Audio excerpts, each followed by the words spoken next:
Juliette Montoya, a San Antonio native, is the co-owner of Headquarters and Strangers, two Aveda salons built inside vintage Airstream trailers. She returned to the Alamo City in 2018 with her husband and business partner, Willi, to open their first salon, Headquarters, while welcoming their first daughter. Rooted in a family-first philosophy, their one-chair model balanced parenting with entrepreneurship. 7 years later, they expanded with Strangers, continuing to model resilience, creativity, and community for their two daughters. Please welcome Juliette Montoya.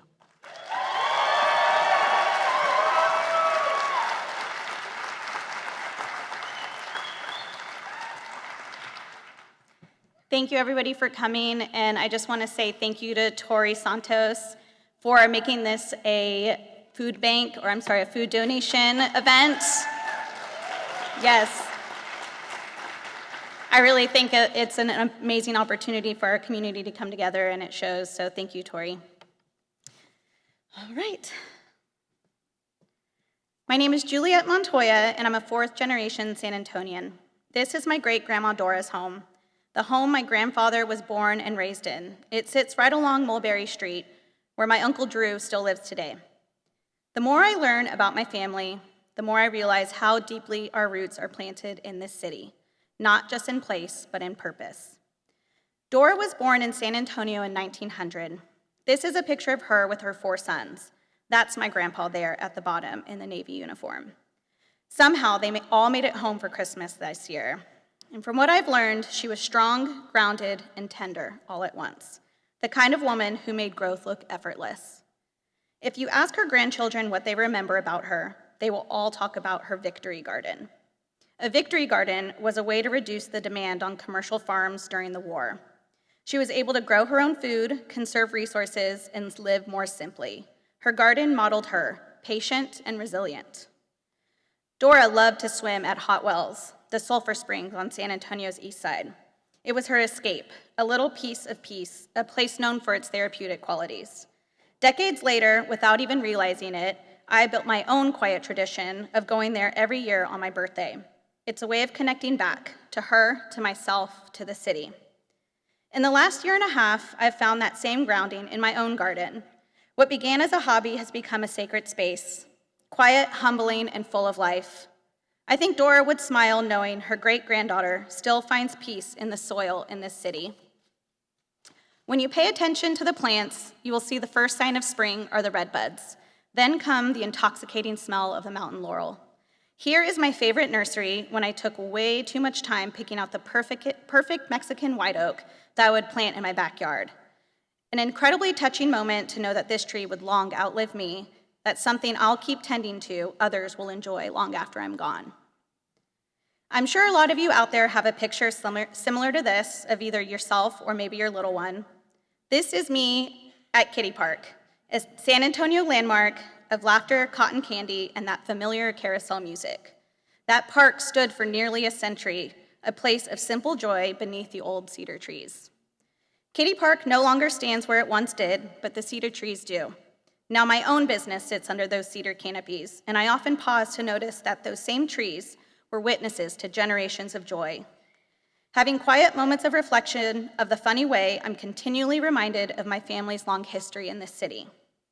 I've been thinking about what outlives us, the trees, the roots, the slow-growing things that hold memory, the mountain laurel I planted, but it's a small gesture to the future for the mothers who will hold their small children up to take the best smell of Texas, just as she did, nature's own grape bubblicious. Recently, I found an old love letter from my grandpa to my grandma. When I read it, it felt like an old Hollywood cinema. To the girl of my dreams, life is meaningless without you. But what made the world stand still for a moment was how I read he signed it, your little chalupa. You see, when I was pregnant with my first daughter, before we had a name for her, I called her my chalupita. I didn't plan it, it just came out. A word born in their love found its way into mine. That's how legacy works. Quietly, instinctively, beautifully. It really felt like I was meant to find that letter. My grandpa and his brothers played sandlot baseball for Fred's Place, a neighborhood Mexican restaurant on St. Mary's. They sponsored local teams. Sundays meant baseball, community, and pride, the sound of bats cracking and kids cheering from the sidelines. Today, we often like to gather at Pittman Sullivan Park to watch our local sandlot games. Same energy, same spirit. Families gathering, kids running in the grass. The faces change, but the feelings stay the same.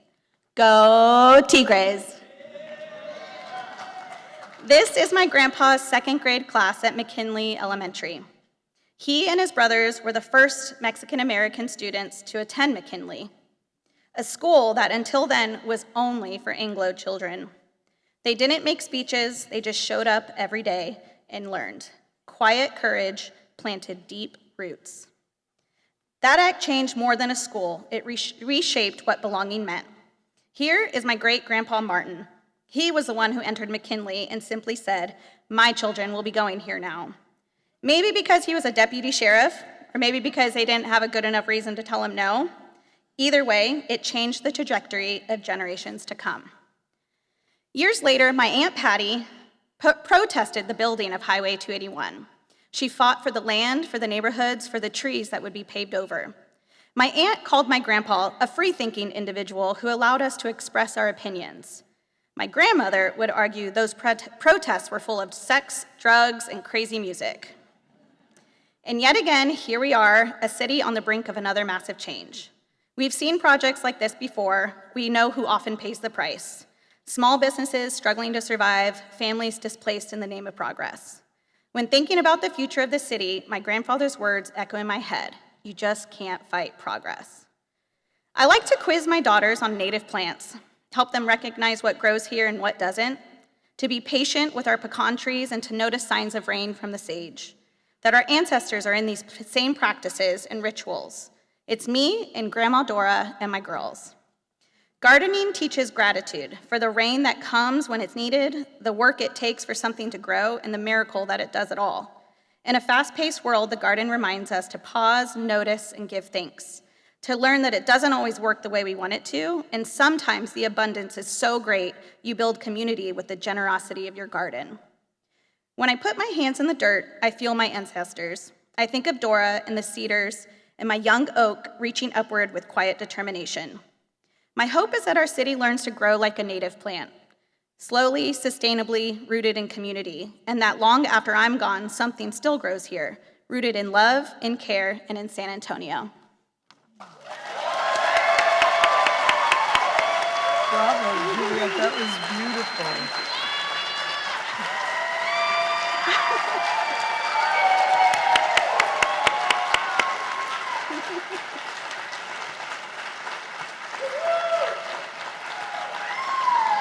Thank you, Juliette, for talking about connection.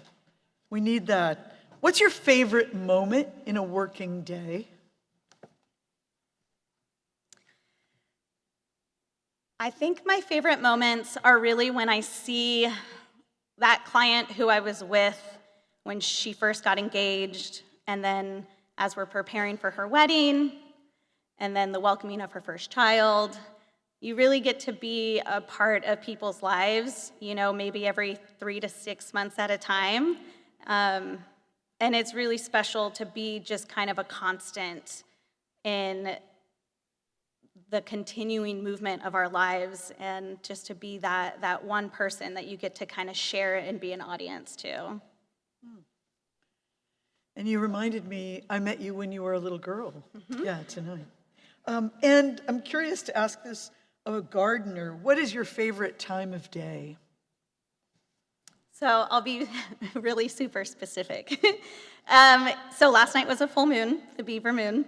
My favorite time is to go and look at the plants after a full moon, because you often see growth after a full moon, like kind of crazy exponential growth. You will walk out the night before and maybe see a tiny little sprout, and then the next morning it'll be, a full 1.5, 2 inches out of the earth. And it's just kind of makes you stop and just soak in the wonderment of us being flesh bags floating on a planet. And it's Thank you, Juliette.